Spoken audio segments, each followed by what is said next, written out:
Welcome back to another episode of The Real Deal. Today I'm coming at you to talk about a terrorist attack that was planned for Halloween, or as they were calling it, Pumpkin Night. And it was thwarted by the Federal Bureau of Investigation. And I'm very grateful for them being on top of this and getting everybody in time. 5 people have been arrested. They range in ages from 16 to 20-year-olds. And this took place in Dearborn, Michigan. And that's why people are calling it a terrorist attack. Because if you don't know much about Dearborn, Michigan, I'm going to fill you in with truth and information on it. So what happened is these guys were going online.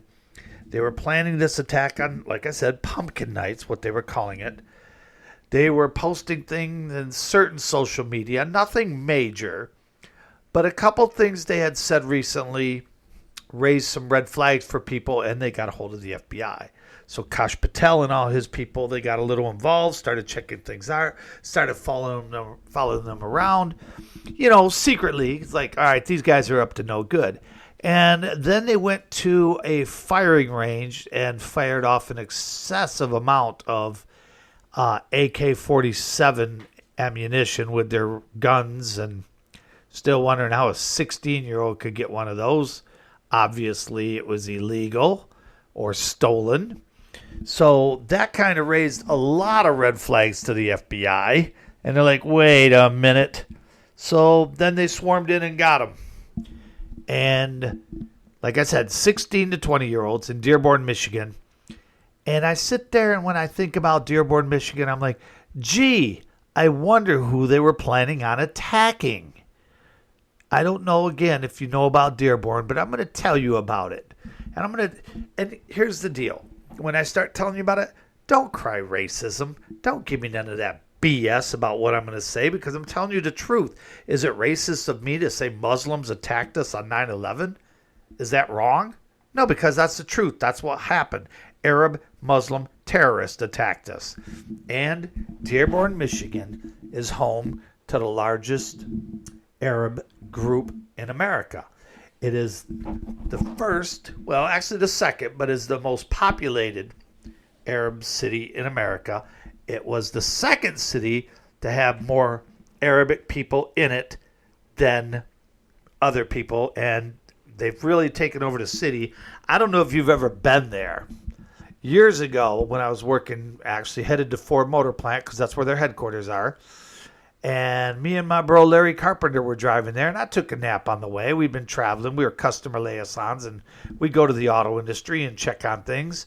And I wake up, and I'm in Dearborn, Michigan. Now, I'd been living out west for years and was out here, and I'd gone to Detroit so many times, Dearborn, all kinds of places.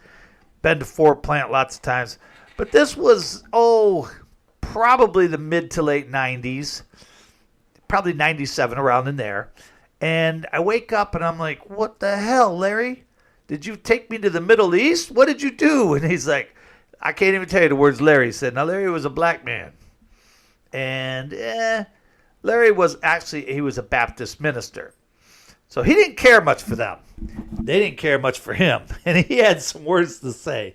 God bless Larry. He cracked me up, man. He didn't like that at all. But I'm looking around. Everything was in Arabic. The street signs were in Arabic. And like I said, I'm not a racist. I don't care.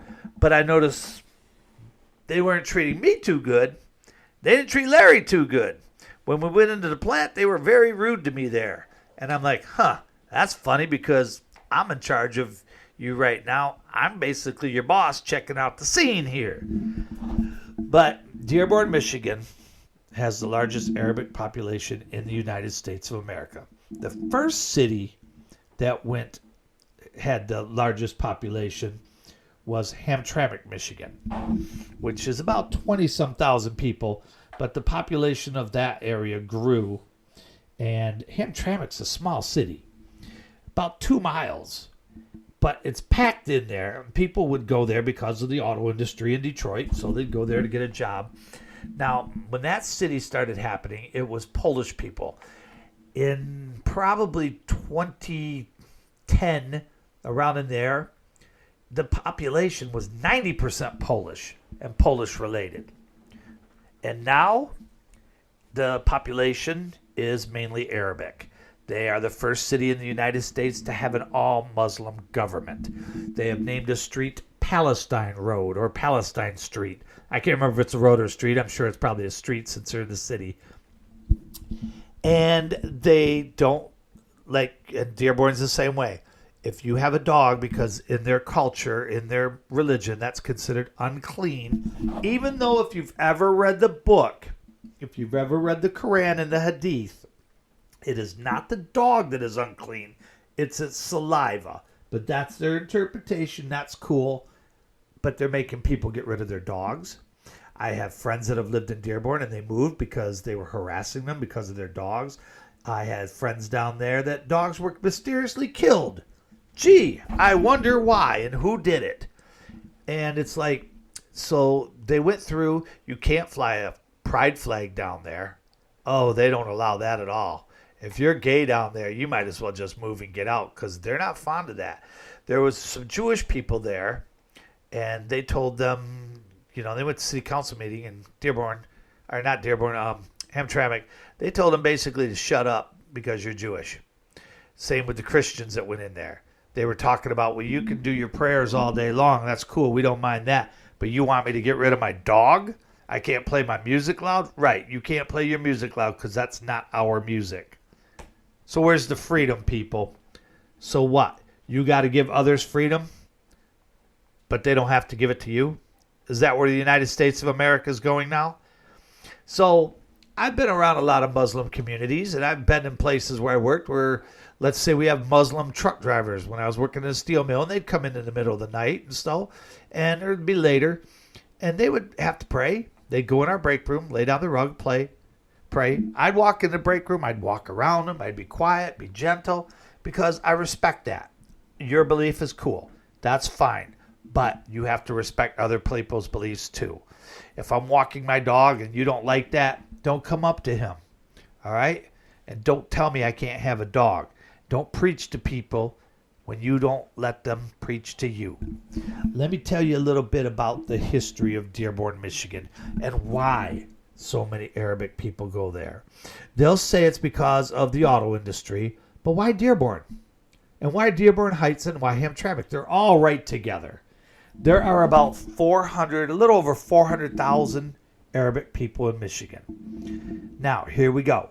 You're going to go off and say, that's racist. Oh, that's racist. No, it's not. No, it's not. I'm talking about a terrorist attack, and the people that were involved are Arabic, and their lawyer is Arabic, and he's saying you can't call it a terrorist attack because that's Islamophobia, and that's racist. Well, gee, what was it then? You got these 5 guys going to kill a bunch of people? When's the last time an Italian guy ran up to somebody and said, God is great, and blew himself up? When? When's the last time that's happened? When's the last time a Jewish guy said, Baruch Hashem, and flew a plane into a tower? It doesn't happen, people. So no, it's not being racist. It's calling it how it is. Now, the Ford Motor Company headquarters is down in Dearborn, Michigan. Now, I don't know if you know a lot about Henry Ford. People think he was a godsend, a great man, because he gave people jobs, but they don't know the history. I'm a historian. I know this stuff because I am one of those people that know history, and I know if I'm going to learn it, I'm going to preach it, and I hope it doesn't fall on deaf ears, and I hope you practice it because I'm going to make sure that the bad history doesn't happen again. A lot of people say Henry Ford invented the automobile. No, he didn't, people. In 1896, him and some Edison people came up with a kind of type of car, but there was cars in front of that. Nobody knows exactly who invented the automobile. Nobody knows for sure. It's been around, man. But a lot of people improved on the stuff. But what he did was make the assembly line to make it easier and more affordable so they could produce it. He started paying $5 a day. And that was big money back then. So you had all these people coming up there. Now, Henry Ford had no problem with the Arabic people coming over here. He liked that because they thought alike on a lot of terms. Henry Ford hired black people. Black folks started coming up from the South. because they said Henry Ford's not a racist. Now, who said that was his people. Now, Henry Ford wasn't a racist. He did hire a lot of black people, and he gave them decent jobs. But when it come to promotions, they didn't get promoted. When it came to doing the crappiest job in the factory, in the foundry, working by the fire in 150-degree heat. Don't forget, OSHA didn't exist back then. Neither did the unions. We're talking the early 20th century, man. 1900s, like 1905, 1908, you know? I mean, the Model T came out in 1908. That's when the production started kicking in. And he hired blacks, but he didn't treat them good. And I think it was 2017 when they finally reached a settlement and agreement saying, yeah, he didn't treat him good. Here's a little money. Sorry, our bad, you know. It wasn't us, it was him. That's true. It was him. But how many people along the way, knew what was going on and didn't do anything about it? Well, it took you a little over 100 years to say something. Whoops, sorry, my bad. No, but he treated black folks like dirt. In his eyes, they were second-class citizens. That's how it was a lot in America. People wouldn't hire black folks because they were black. A lot of racism still. A lot of racism in some states, especially down south back when the Dixiecrats were still in charge. Thank goodness that's changed down there. Now, Ford just created the mass production. Ford, though, there was one group of people that he didn't like. Can you guess who it was? I'm sure you know this. It was the Jews. Henry Ford hated Jews. Why? Who knows why? He blamed them for everything. He blamed them for, when it came around, he blamed them for World War I.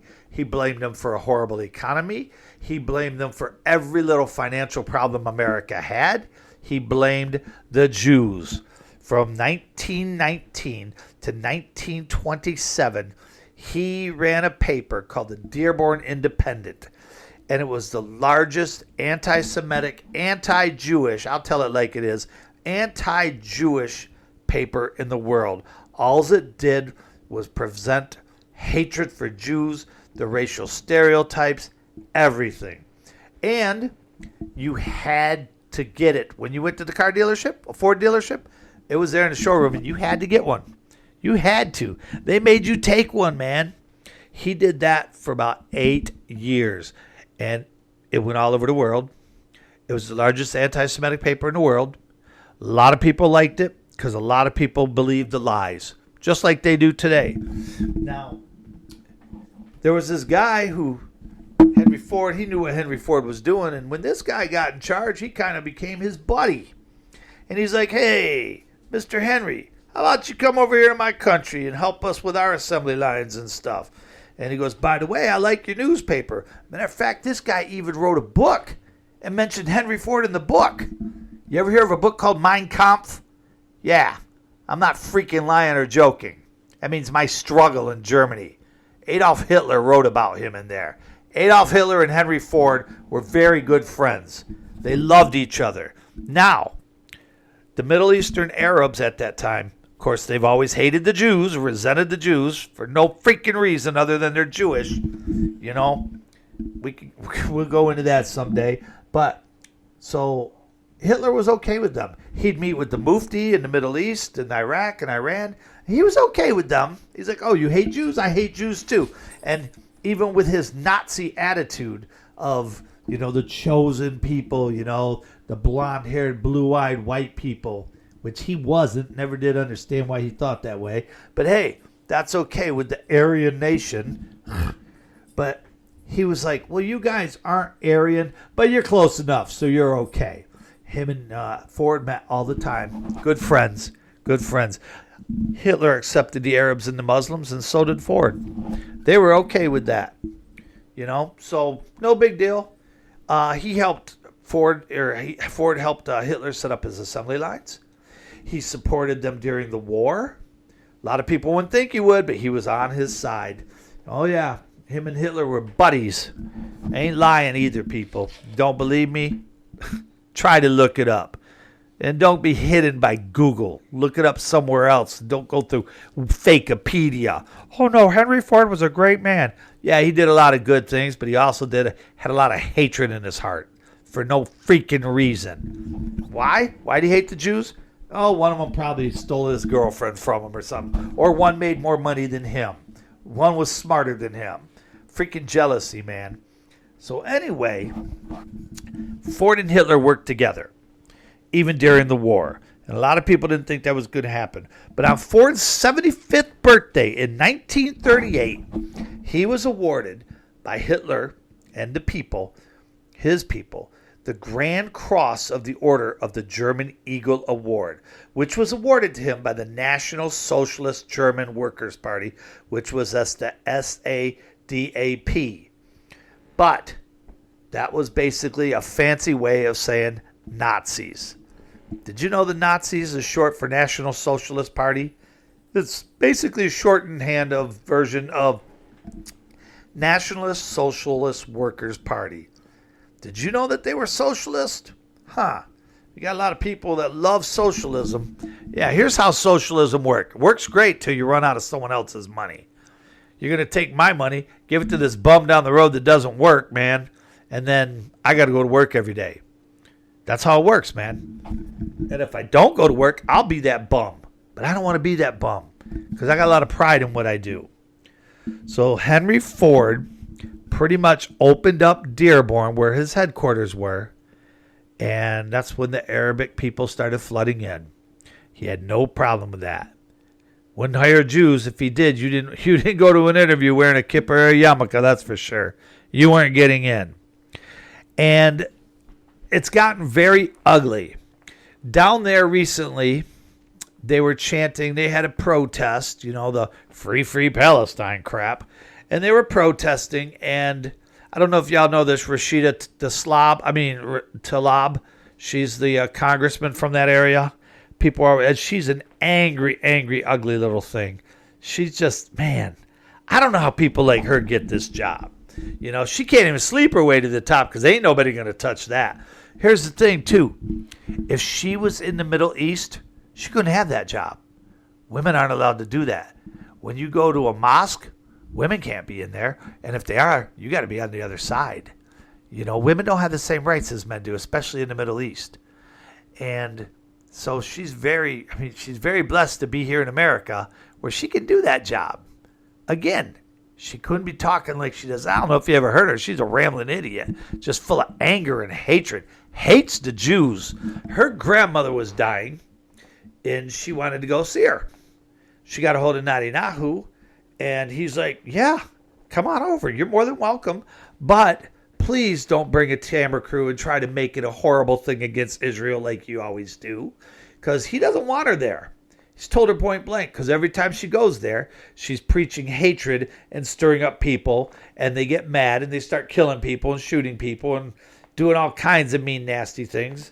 And he told her, please don't do that, And she said, fine, I'm not going then. Okay, don't go. But then she tried to turn it around and say, well, Israel made it to where I couldn't go. No, Israel didn't. You made it to where you didn't want to go because you couldn't go over there and get attention and raise hell. That's your problem. So what she does is she does that in America. She'll go to the Congress or a speech, hold these little signs up, dogging out the Jews, dogging out Israel, and don't give me that crap about, well, they just don't like Israel. Okay? Who's mainly Israeli? Let's see. Israel's got about 10 million people. Majority of them are Jews. Third of them are Muslim. Did you know that? You've got a 1 in 5 chance when you bomb Israel to hit a Muslim. And you got about a lot higher chance, or a lot less of chance, of hitting a Christian or a Hindu. Because everybody that lives over there is a different religion and they all get along fine. There's no problems over there. Other than the people that come outside of Israel and come in and try to kill everybody.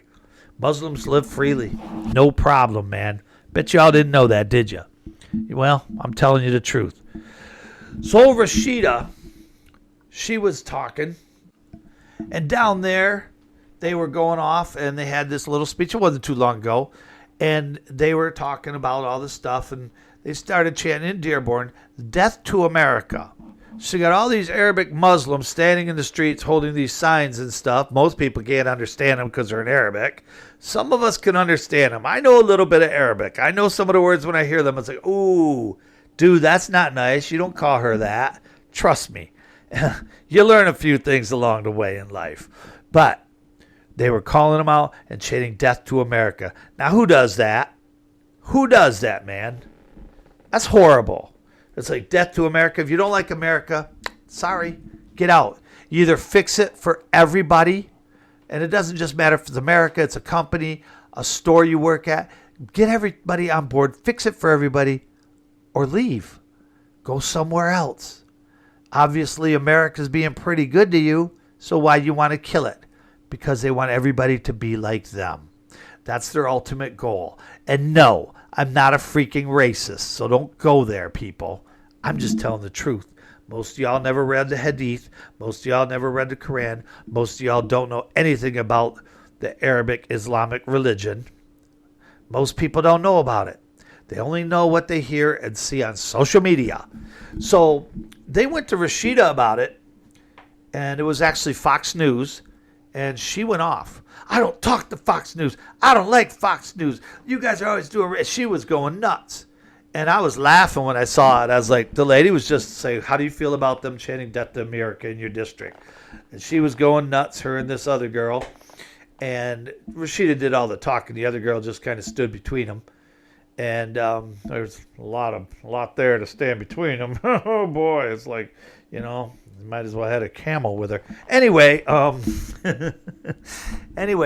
she's over there, and they're like, she wouldn't talk to Fox News. She hates Fox News. And she started going until she got on the elevator. You guys are racist. You're always doing Islamophobia, stereotypical racist tropes, blah, blah, blah. And I started laughing because I thought, you know what's funny? When Donald Trump calls out somebody in the media, that's a stupid question, or you guys are always doing this to me. You don't ask good questions. Everybody attacks him for that. But when Rashida or Ilhan Omar or somebody like that does it, it's okay for them. She never did give the answer. Personally, I don't care if it's CNN, if it's Al Jazeera and they're coming up to me and saying, what do you feel about your people saying death to America? I'm going to tell you. I'm going to tell you, man, I don't like that. I'm upset. I'm an American. I'm an American citizen, man. That ain't right. I don't know what their problem is, man. I'm going to talk to them, tell them to get it together, instead of attacking the person that's trying to help or show it. Most people have never heard of all these things I'm talking about. I'm telling the truth, and that's why I come at you. And I am so grateful that they found this terrorist group. They're saying it wasn't related to Al-Qaeda. It wasn't related to Hamas. I mean, they're pointing that out right away. The mainstream media is right there with them. Like I said, their lawyer and stuff. But, you know, the FBI's like, they're saying the FBI's racist. The FBI's like, no, these guys have some connections. It's going to come out in the long run, and it will. And, of course, they're like, you guys are just being racist. And I'm sitting there thinking to myself, Kash Patel runs the FBI, and he's been speaking about this. And I'm like, you know, I know he was born in New York City, but he's a Hindu. He comes from a Hindu family. I mean, no offense, Mr. Patel, you look the part, okay? When somebody sees you, they're going to know. So who's the real racist here? Think about it. They're being racist to him, trying to turn it around. Kosh doesn't know what he's talking about. Oh, Patel, he just got that job because he was Hindu. Oh, my gosh, man. That's what we got in American society today, people. That's where we're at. But you never hear Kosh. I never hear him saying, you guys are racist. No, he doesn't. He's like, whatever, man. FBI power. And they're going to break up more terrorist groups, and I hope they do. And I think it's great that they caught these guys. People, you need to be alert about some of the areas you live in. All right? And I'm not saying be a racist, but watch some of your neighbors. I mean, not everybody's a kind-hearted, friendly person. Sometimes I swear I'm one of the last ones on the planet, man, especially the way the thing's going. But just kind of keep an eye open, man, because there's some crazy-ass nut jobs out there. And I don't want anybody getting hurt. You know, stay strong, everybody. Stay strong and keep it real with the real deal. Peace.